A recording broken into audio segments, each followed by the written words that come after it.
Assalomu alaykum dehqon akalar. Bugun makapayani ko'rgan keldik. Mana 12 kun deganda makkalarimiz standart chiqishi boshlagan. Bu oddiy usulda ekishga nisbatan 2 kun kechikadi dorilangan sababi. Dorilanganda urug'lar birinchi tomir qadaydi. Shuni hisobiga biroz kechroq chiqadi. Hozir tomirini ko'rishimiz mumkin. Olib ko'ramiz ixtiyoriy bittasini.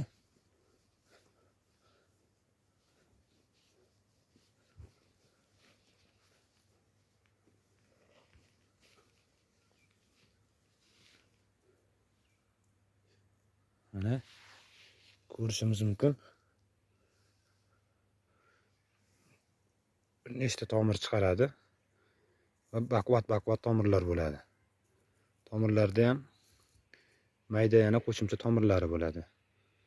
Bu tomirlar ham rivojlangandan keyin oziqani yaxshi iste'mol qiladi. O'sishi tezlashib, oddiy usulga nisbatan 5-7 kun ilgari pishib yetiladi.